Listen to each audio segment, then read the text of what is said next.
You may run if you mean to, the Duke of Brierholt said, without turning from the dark window. They all do, in the end. I have learned not to take it personally. There is the door. He spoke the words like a man laying down a hand of cards he already knows will lose. He had heard the carriage on the drive, and the brief murmur of the housekeeper, and the footstep at the threshold of his study, and he had braced himself, as he always braced himself, for the small cruelty he had come to expect, the new companion who would last a week, or a day, or who would take one look at the shadowed rooms and the silent master of them remember, all at once, the things that had been whispered in the village and the drawing rooms and the great houses for 3 long years. Mad, they said, the mad Duke of Brierholt, unstable, dangerous, not in his right mind since the fever took his sister, best avoided, best pitied, best, above all, left alone. So he did not turn to look at the woman in the doorway. He kept his eyes upon his own dark reflection in the glass, and he waited for the rustle of skirts retreating down the corridor. It did not come. "It is a very fine door," Damaris Croft said, in a calm and unhurried voice. "But I have only just arrived, and I confess I am tired from the road, and I should much rather sit by your fire than walk back out into the cold. If it is all the same to you, your grace, I believe I shall stay." The Duke of Brierholt turned around.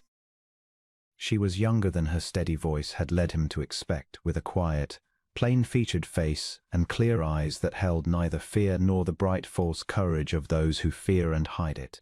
She had set down her small case beside the door. She was looking at him directly, not at the shadows, not at the threadbare grandeur of the room, not over her shoulder toward the exit at him, as one looks at a person, and not at a rumor wearing a person's clothes. "You have heard what they say of me," he said. It was not a question.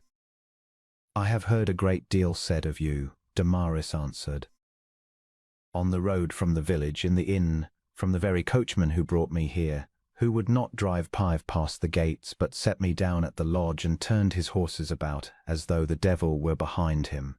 She moved, unbidden, to the cold hearth and crouched and began without ceremony to build up the dying fire. "I find that what is said of a person and what is true of a person are very often 2 different things, and that the distance between them is generally filled up with the speaker's own fear. I prefer to learn a thing for myself." He watched her coax the flame with a kind of stunned attention. "And what have you learned for yourself in the 3 minutes you have been here?" She sat back on her heels and considered him. "That you expected me to run," she said. "That you told me where the door was before you told me your name. That a man does not learn to say such a thing so smoothly unless he has had a great deal of practice in being left." The fire caught and gilded her plain face. "I have learned that you are not mad, your grace. I have learned that you are alone. They are not the same thing, though I begin to see how the world has confused them." The Duke of Brierholt stood very still. In 3 years no one had said such a thing to him. In 3 years no one had stayed in a room with him long enough to say anything at all that was not edged with weariness or thick with pity. He had grown a shell about himself, layer upon patient layer, the way an oyster grows one, not out of madness, but out of the simple, unbearable wear of being feared by every soul he met. And this small, calm woman had reached past all of it in the space of a single fire being lit, and named the thing exactly. "Sit, then," he said last roughly, because his voice was not quite steady. "Since you will not run, there is no one to bring tea. The kitchen maid gave notice on Thursday. She said the house was haunted." He sat heavily in the chair across from her. "It is not haunted. It is only quiet. But I have given up explaining the difference." "Then I shall make the tea myself," Damaris said, "and you shall tell me where the kitchen is, and we shall manage very well without the maid who was frightened of the quiet." And that, more or less, was how it began. She had been engaged as a companion, though to whom exactly, no one had been able to say, for there was no lady of the house, no invalid aunt, No one but the Duke himself rattling about the great shadowed rooms of Brierholt with 3 loyal old servants who stayed because they had served his father and could not bring themselves to leave. The arrangement had been made, in truth, by his old steward, a kindly man who could not bear to watch his master sink and who had reasoned, privately and desperately, that what the Duke needed was not a physician, but a single human being who would simply be there day after day and not flinch. The steward had not had high hopes. He had engaged a dozen such people over 3 years. None had lasted.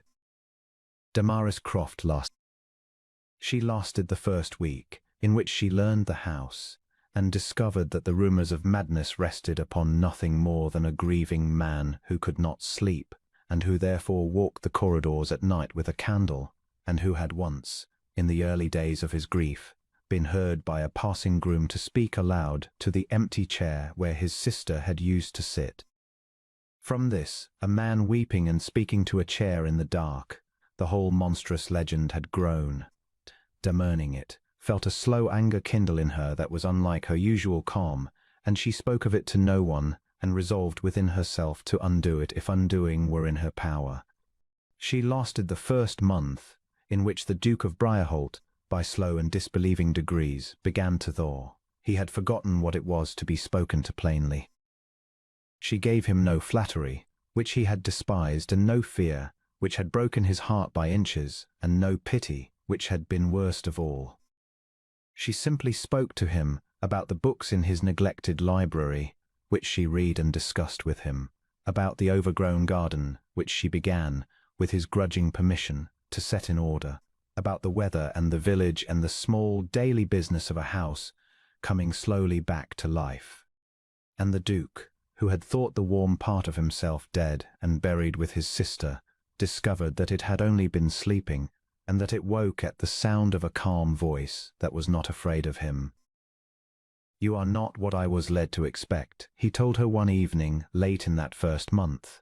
They sat in the library, the heavy drapes drawn back for once to let the last gold of the sunset in, a single branch of candles lit against the coming dark, a book open and forgotten between them. "And what were you led to expect?" Another who would not last the week, another who would write to her people of the dreadful Mad Dukuk and the haunted house and how she had escaped with her wits intact. He turned the heavy signet ring upon his finger, a habit of his when his feelings ran ahead of his words. "Instead, I find a woman who builds my fires and reads my books and argues with me about whether the roses ought to be cut back, and who looks at me, when she looks at me, as though I were a man and not a cautionary tale." "You are a man," Damaris said simply. "I have never seen you as anything else. I cannot account for those who do." She closed the book. "May I say a thing, Your Grace, that I have wished to say for some while, and have not, for fear of presuming?" "You have never once feared to presume. Say it." She smiled a little at that. "Only this. The rumor that you are mad is the cruelest lie I have ever encountered, and it has cost you 3 years of your life, and I should like, before I am done here, to see it undone, not for the world's sake. The world does not deserve to know you, for your sake. So that a man who has done nothing in his life, but grieved too deeply for a sister he loved, is not made, by frightened people, into a monster he never was." The Duke of Brierholt looked at her across the candlelight for a long moment. Something was happening behind his dark eyes, some shifting of long-set stone. "And how," he said quietly, "would you propose to undo 3 years of whispering?" "Slowly," she said, "and by daylight. You will open this house. You will hold a dinner, a small one, the vicar and his wife, the 2 or 3 families who are decent enough to come if they are asked plainly. You will let them see you, not the legend. You. A grave, kind, weary man who keeps a good table and a fine library and grieves like any man who has loved. The legend cannot survive an evening of your actual company. It was only ever built of empty rooms and the dark." She paused. "And I will be there. I will not leave your side. And when they go home, they will not be able to repeat the lie with quite so easy a conscience, having shaken your hand." It was a mad scheme, he thought, And then he thought how strange it was that the only truly sane voice he had heard in 3 years should be proposing it. "They will not come," he said. "Some will not," she agreed. "Some will. We need only some." Some came. The vicar came, a sturdy, honest man who had never believed the worst and was glad of an excuse to say so. His wife came, curious and kind. An old neighbor came, a widow who had known the Duke's father and had always thought the rumors a wicked shame. They came braced, every one of them, half expecting the dark house and the disordered master of the tales. And they found, instead, a house with its drapes drawn back and its candles lit and its fires warm, and a host who was grave and quiet and unfailingly courteous, who spoke of his sister once, gently, without madness and without shame, and who was clearly, anyone could see it, held steady through the long unfamiliar evening by the calm plain woman who never left his side. It is a strange thing how a lie dies. It does not die all at once. But the vicar went home and told the truth of what he had seen, and his wife told it, and the widow told it, and within a season the village that had crossed itself at the name of Brierholt was saying instead, with the particular relish of people correcting an error that was never their fault, that the rumours had been nonsense all along, that the Duke was only a sad gentleman who had grieved hard and kept to himself, and that there was a good steady companion up at the great house who had brought him round, and was it not a shame how cruel people could be? The Duke of Brierholt heard the change come, as a man hears a long frost begin to break. And he understood, with a clarity that frightened him a little, that he owed it entirely to Damaris Croft, who had walked into his shadowed study expecting to be told where the door was, and had chosen the fire instead. He found her in the garden, the evening he understood it fully.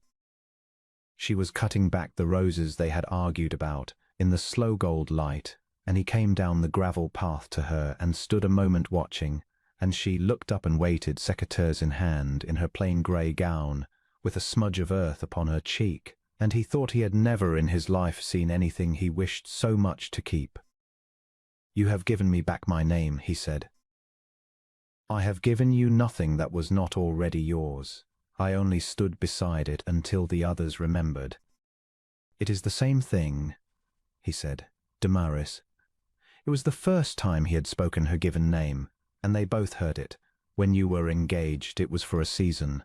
The season is nearly out. The steward tells me you have had 2 letters, offering you other posts in houses that are warmer and gladder, and not lately haunted by a legend now laid to rest. He thinks I do not know of them. I know of them." He drew a breath that was not quite steady. "I am about to do a presumptuous thing, which is fitting, for I learned presumption from you. I am going to ask you not to take either post. I am going to ask you to stay at Brierholt, not as a companion, paid by the season, but as its mistress and mine, for I find I cannot any longer imagine these rooms without your voice in them, nor wish to." Damaris Croft set down the secateurs. She was a calm woman, and she remained calm now, but her clear eyes had filled, and when she spoke her steady voice had a tremor in it at last.